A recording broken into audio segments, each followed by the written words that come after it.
Hello everyone, and welcome to the channel. For those of you who are new, welcome to Cassie's Kitchen Creations, and I'm Cassie. I hope everybody's having a wonderful day. So, I've been doing a lot of cooking lately, so today we're gonna do a bake, alright? So I'm going to bake a mile-high eggnog pound cake. That's correct. A mile-high eggnog pound cake, and it's going to have an eggnog glaze on it. Right. So what we're going to start with is 3 3/4 cup of sugar, which I've already pre-measured. We're going to place this in the blender.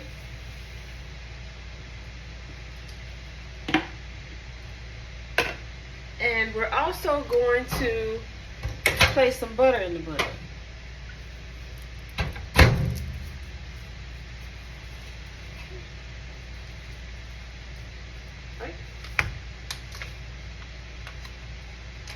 And I do have a new way of having the butter prepped, and it doesn't entail placing it in the microwave with the microwave on. The microwave actually is off, but I'll share that with you guys later. That'll be a tip for another day. All right, so you're going to need 4 sticks of butter or 1 pound of butter. And I found these wonderful 1 pound sticks, 1 pound, and it's actually 4 pounds in the pack, and each one is 1 pound, and I found it at my local Sam's.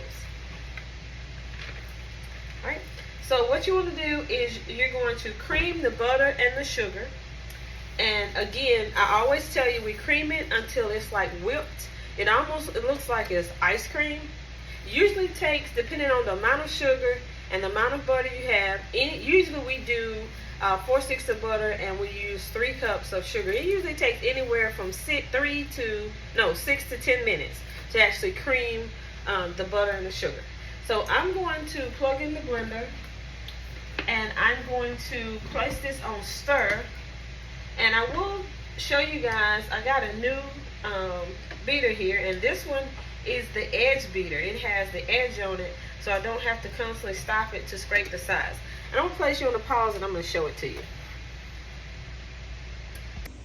Okay, guys, this is the edge beater that I have. I've had it for a while. Again, the oven's ready, but the cake's not ready for the oven. But that's okay. We're going to get there. I've had this for a minute, and I left it at the house in another state. And when I was home for Christmas, I decided to bring it back, and I'm going to give it a try. So I don't have to keep stopping it and then like using my spatula to scrape the sides and scrape the bottom. This is supposed to make sure that everything on the edge of the mixing pan or mixing bowl is well incorporated into the mix. Okay, so now I'm just going to put the blender on stir, and we're just going to let it stir to get the butter and the sugar all mixed in together. And then once it's broken down, because this was 1 pound of butter. So once everything's broken down, I'm going to go ahead and cream the sugar and the butter. And while this is creaming, because I know you don't want to sit and listen to this, I'm going to place you on a brief pause, and I will bring you back into the bake once it's ready to add the next ingredient. So stay with me. Okay, everyone, the butter and sugar is creamed very well. As you can see, it is light and fluffy, like ice cream, as I stated. So now, and I like this edge beater. It beats very well. It keeps the edges and the sides of the bowl very clean. Alright, so next thing I'm going to do is add the eggs. And this recipe calls for 8 large eggs. And I've already cracked them. So I'm going to place it on stir, and I'm going to add them one at a time. When the first egg yolk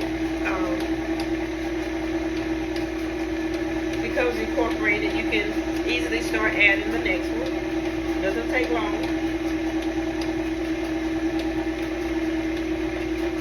You just want to break the egg yolk.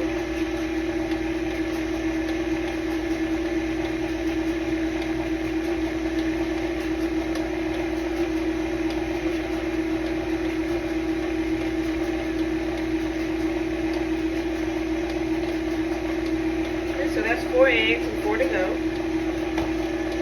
Because you don't want to overbeat it, so you're just stirring it just to get the egg yolks first. Because then when you add your flour and your eggnog, Then you're going to give it a real good beat.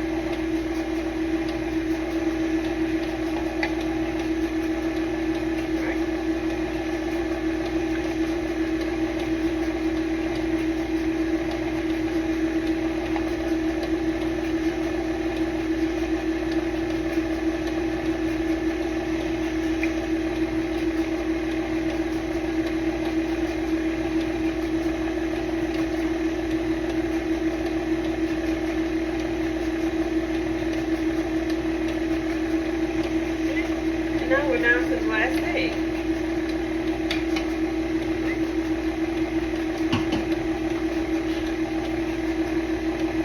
I'm going to speed it up just a little.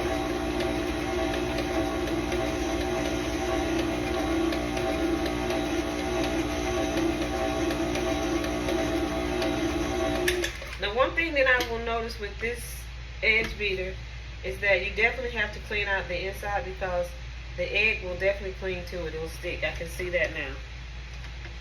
And also, the top of it has to be scraped down, you know, and put back in the bowl so that it also becomes incorporated into your mix.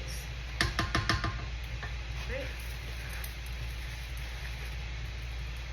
So I'm going to take it off, and I just want to see what the bottom actually looks like. Oh, it looks really good. Yeah, it looks real good. Okay, everything's getting mixed well.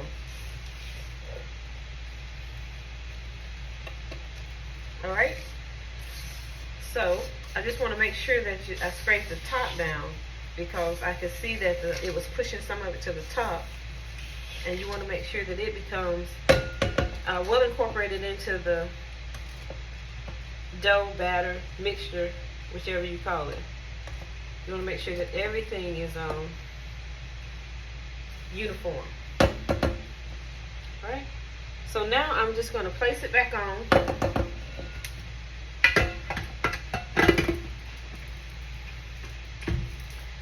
And again, I'm going to put it on stir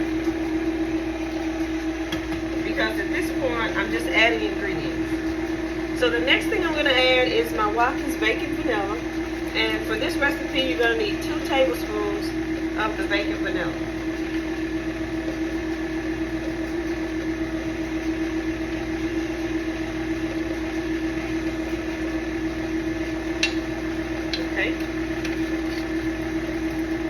You're also going to need 1 tablespoon of rum extract, and the only one I could find locally was McCormick, so that's what I'm going to use.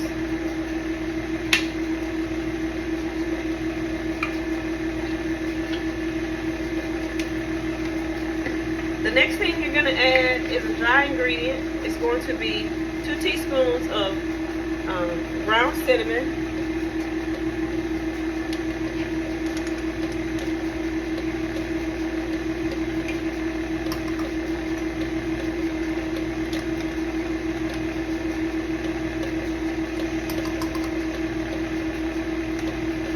and anybody who drinks nutmeg, you know that, drinks eggnog knows that nutmeg and cinnamon goes very well with eggnog. And then you need 1 teaspoon of your ground nutmeg, which is not one of my favorites at all.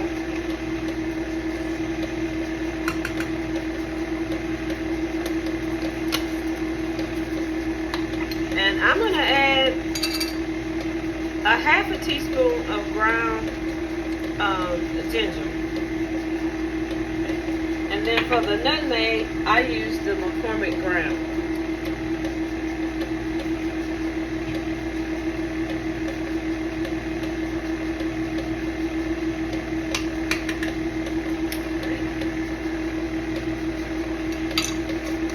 Let's just make it festive. If you put cinnamon in it and nutmeg, why not add the ginger, right? Okay, so that's all of the extracts and the spices. I'm going to turn it up just to 4, and I'm going to give it a good mix here.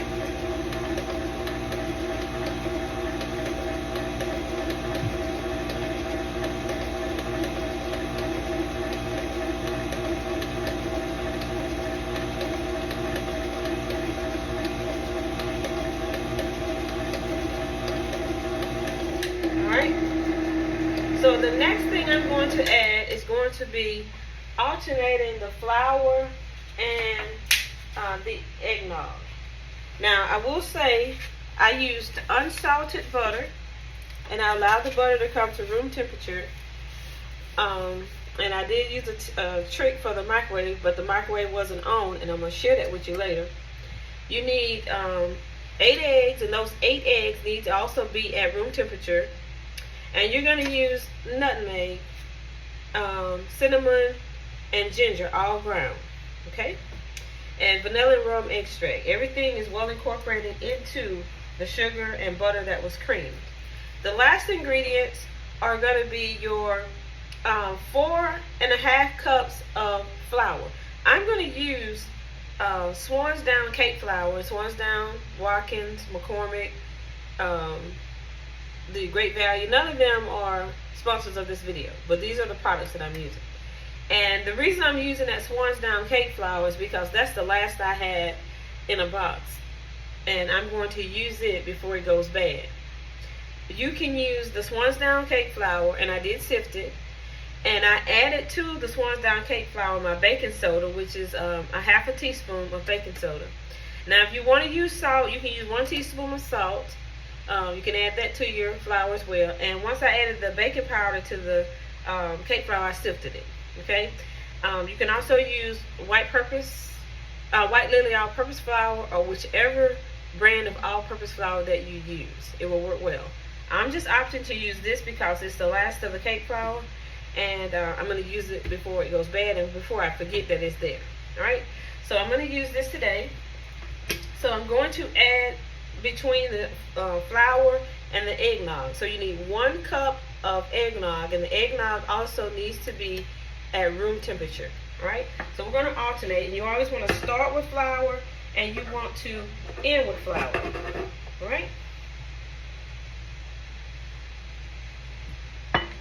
and I just stirred, nothing special. I just do a gentle stir just to get the flour well incorporated into the ingredients that I already have in my mixing bowl. Right? And then you want to add your eggnog.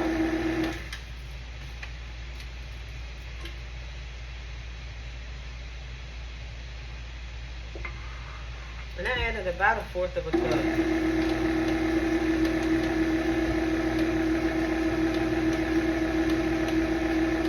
Okay.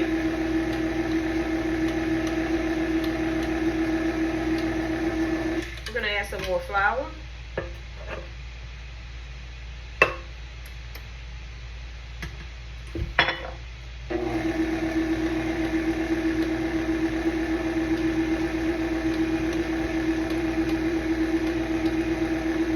It's amazing how the process in making these cakes, it's pretty much the same or similar. It's just certain ingredients change, and it alters the taste of the cake, it alters the consistency of the cake, it alters the texture of the cake, it alters, you know, the whole name of the cake. Just changing simple ingredients. Some would say, oh, it's just repetitive. It's not really repetitive because, you know, each time you're going to get something new. Each time you're going to get a different flavor. Some cakes require more eggs, more flour, more sugar. This one requires more sugar and more flour, and less eggs than a normal pound cake would, because a normal pound cake would take anywhere from 8 to 10, mostly 10 eggs. And there are a few that I bake that I use the 5 eggs, but there are ways that you can alter it. But I'm going to bake this one, and we're going to see how well it turns out. Alright, so we'll add a little more flour. I'm going to add half of what's in here.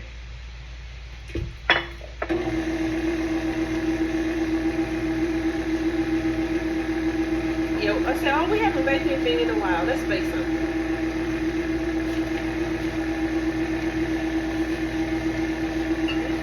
And some of my eggnog came off on the little plate that I was had it sitting on. So I'm just going to transfer it back to the container. And then I'm going to add the remaining eggnog.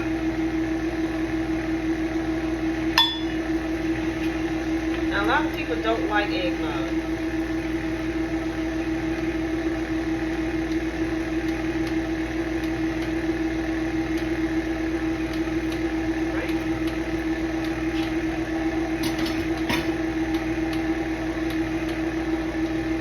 So we're going to now add the last of the flour.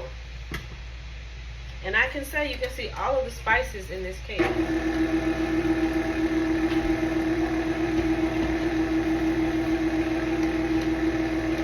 So we're going to let this mix, like just right now, just stir. Because I don't want to overbeat it, so we're just stirring it.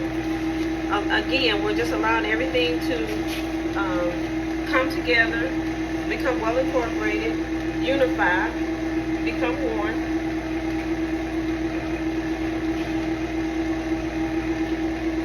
Right, so I'm going to scrape the top of my mixing bowl because there is some flour that's sitting at the top. Now this is going to happen whether I have the edge beater or the regular one. I know that that's going to happen.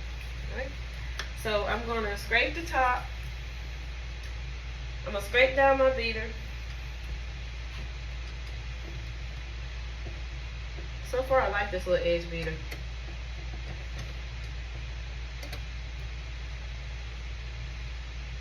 The one thing you have to make sure is that you don't have any dry ingredients that settles in the fold of it, though. I will say that much. Alright. And I'm curious, so I'm going to take it off before I give it a good mix, and I'm going to just fold it from the bottom. I'm just curious. Oh, it did very well. Yes, it's mixing really good.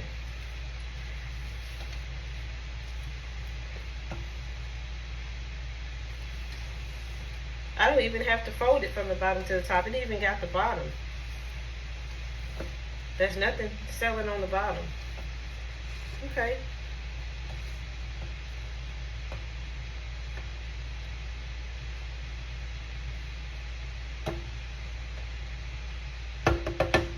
Alright, good job. Alright, so I'm going to place it back on. And I'm going to speed it up to 4 and let it beat. And while it's beating, I'm going to wash my hands right quick.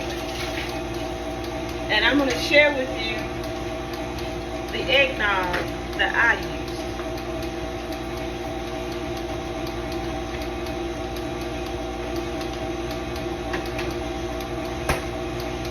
I will say that it's hard finding a lot of the ingredients that you're used to in stores today. So I found this, it's farmer owned, of course, it's by Prairie Farms. And this is a very good eggnog, I will say. Compared to what I've used previously, this is a much better eggnog. They also had a holiday eggnog that came out as well. I didn't try it, but I did opt to try this one because I couldn't find the one that I'm used to using, and I didn't want to use one of the off-brands. So this is a very good eggnog.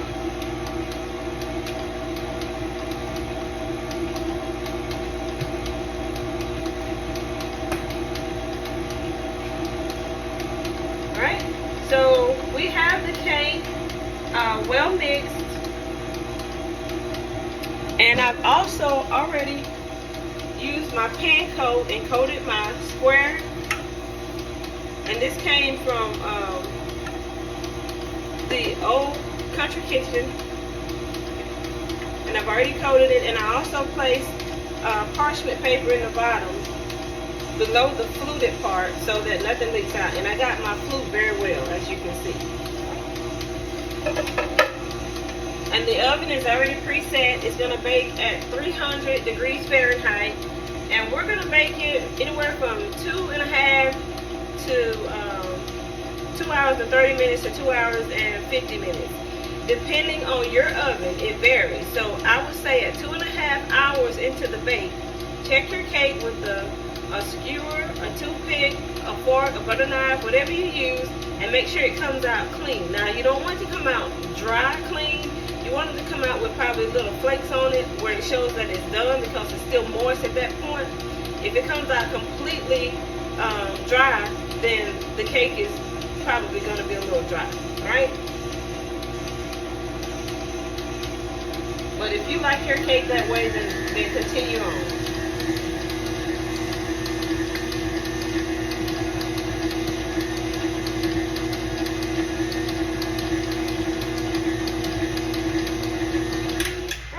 So the cake is well mixed. And as I said, you can see every spice that's added. Even the spices from the eggnog.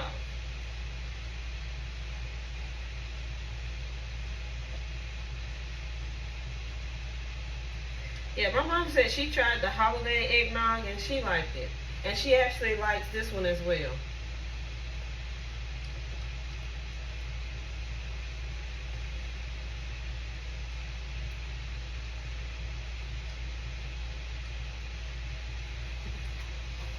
Alright, so with this one you definitely have to get your batter off of the edges on the edge beater because it has the little grooves in it and your batter is going to stick in there.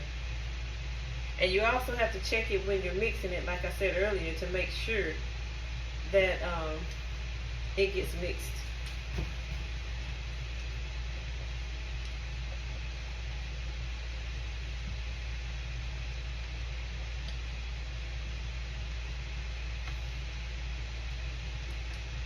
Alright, so we have everything in the mixing bowl.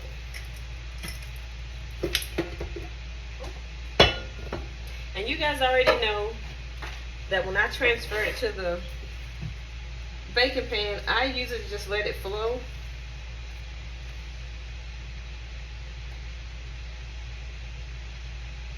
Into the baking pan.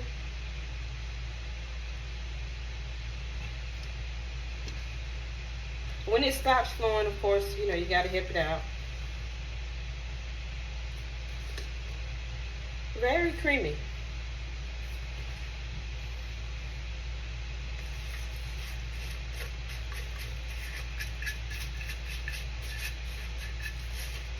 Releases from the baking pan very well. From the mixing pan, I mean, very well. I think this is the cleanest release that I've seen on a cake coming out of the mixing bowl.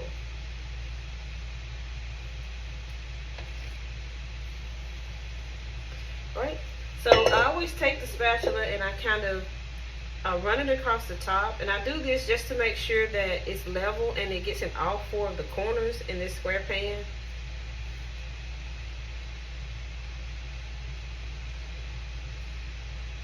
Right.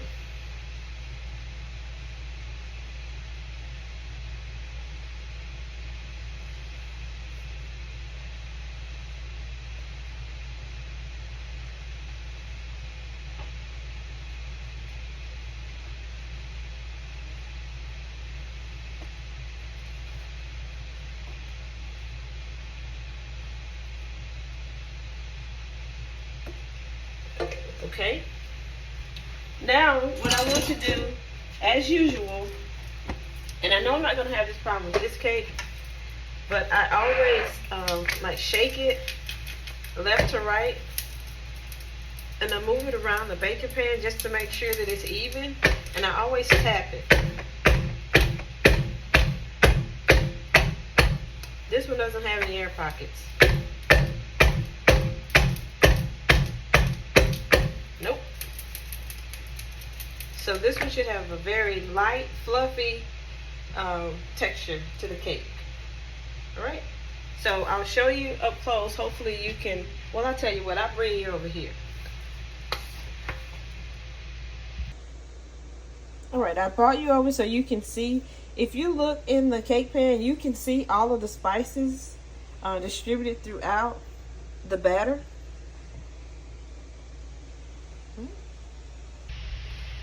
Okay, so now it's time to place the cake in the oven. And as you know, I always place the cake in the center of the oven because that is the hottest part.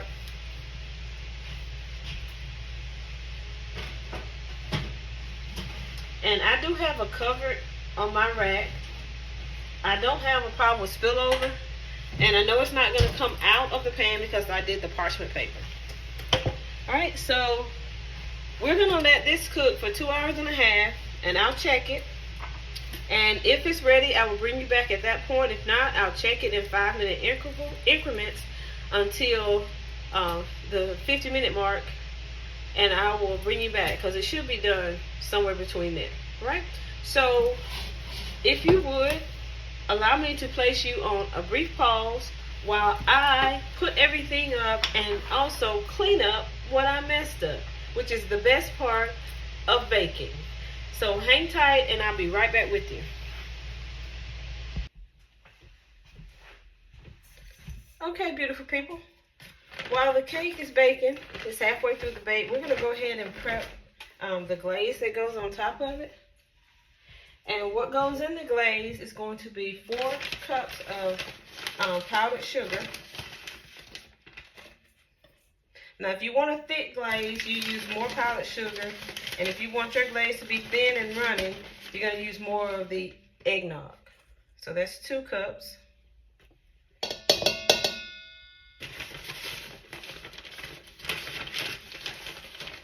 And I want a thick glaze.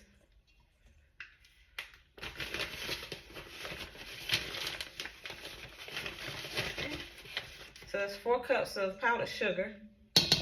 And I'm going to add another half a cup, roughly, because I want my glaze thick. All right. So the next thing that we're going to add is going to be the extract.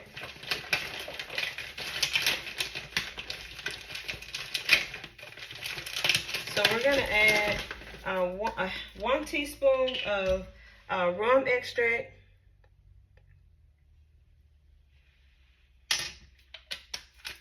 And we're going to add 1 teaspoon of the Watkins Bacon Vanilla Extract.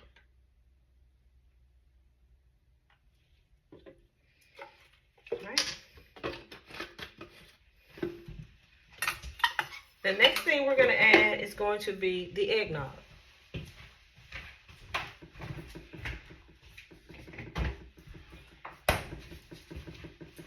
And so for the eggnog, as I said, I'll shake mine.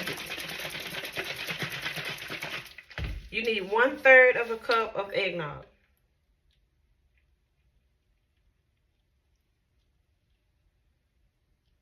All right.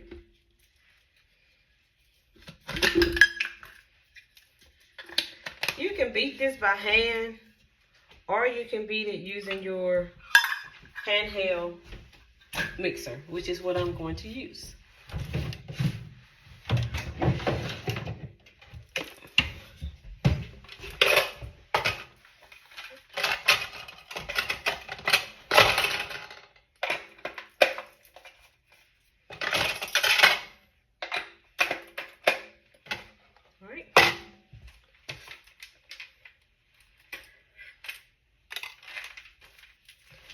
Okay, so we're going to plug it up. What that commercial say, plug it in, plug it in. And we're going to mix this up.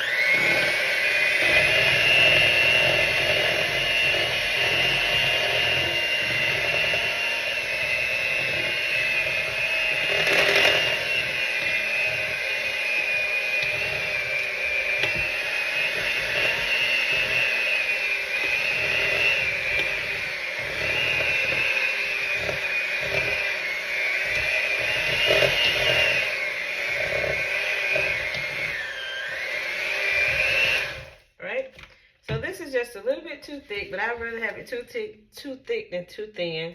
So I'm going to add just a little bit more of the eggnog.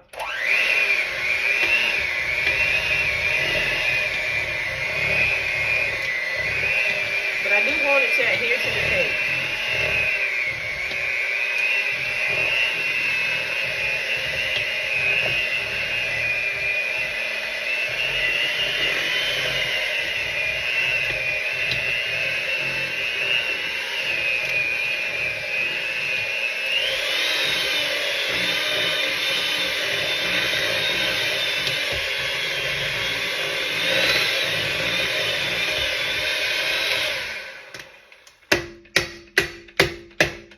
Okay, so I have the glaze, icing, frosting, whichever you want to call it. I have it prepared, and it is the desired consistency that I would like because I want it to actually coat the cake.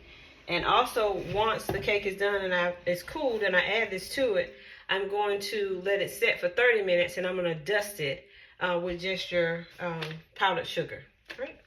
So that completes the prep for the icing. So we're still waiting on the cake to come out of the oven. So I'm going to place you back on the pause, and when it's time to bring it out, I'll include you back into the prep. Okay, guys. All right, guys, the cake is ready to be removed from the oven.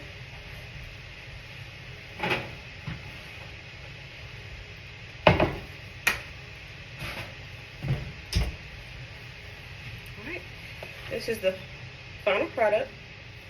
So we're going to place this on a wire rack, and we're going to allow it to cool for roughly about 10 minutes. And then after it cools, I'm going to remove it from the pan and place it on the cake plate, and then we'll be ready to place the icing on it. So I'll place you back on a pause, and we'll let this cool, and I'll bring you back when it's time to place the icing on the cake.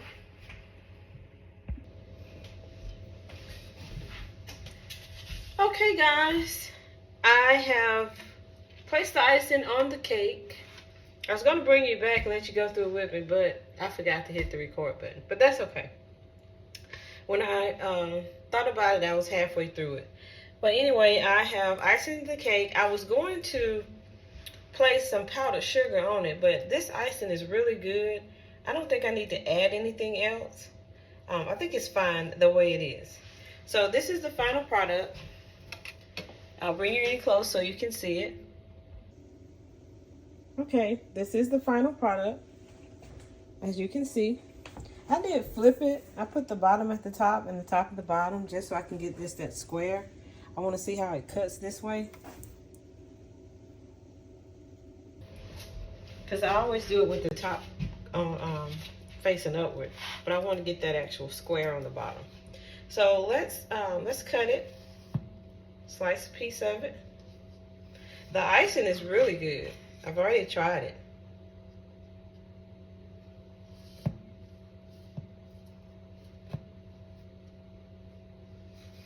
And the eggnog is really good by itself, so I can't wait to taste it in this cake. And that's what the slice looks like.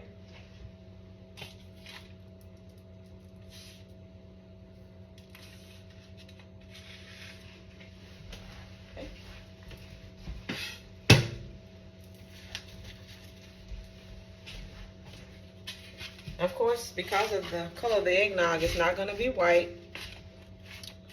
So let's taste it and let's see. As you can see, it is very moist, very fluffy. It's not dry.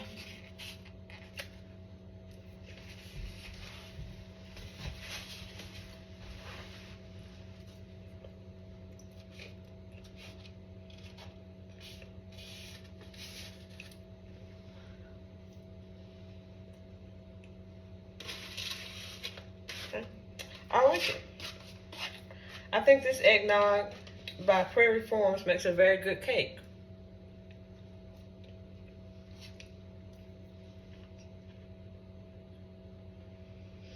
Very light, fluffy, moist.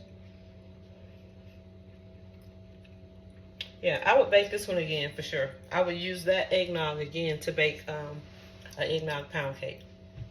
Tastes really good. It'd be really good with a glass of eggnog, a glass of milk, and with even with ice cream and some fruit. It'll be really, really good. It's good now, but just adding something to it to give it a different twist. Those will be some ideas that I will play around with. All right, guys.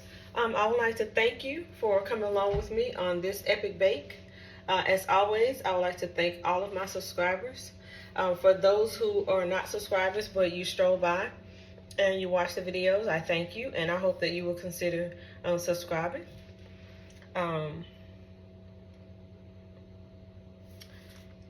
As I always say, let's continue to spread positivity, carry positive vibes, always have a smile, a very warm smile. Always greet people with a warm hello with the smile, because we don't know in today's trying times what people are going through. There are just so many issues, and these are underlying issues, probably undiagnosed issues, things that people just aren't aware of that causes havoc, allows people to snap and do things that are unimaginable. So let's carry positive vibes, greet everyone with a warm hello and a warm smile, and hopefully and prayerfully this will be the gift that keeps giving, because when you do it, that may make their day, and in turn they may see someone or pass someone, and they'll pass it on. So let's stay motivated, let's stay encouraged, let's stay enlightened, let's stay inspired, so that we can pass those traits on to others. So with that being said, thanks again for coming along with me on this epic bake. I will see you guys on the next bake. No bake, prep, cook, DIY, or apothecary. I will see you guys on the next one, and maybe even a tip for the day. So thanks again, guys. Have a good one.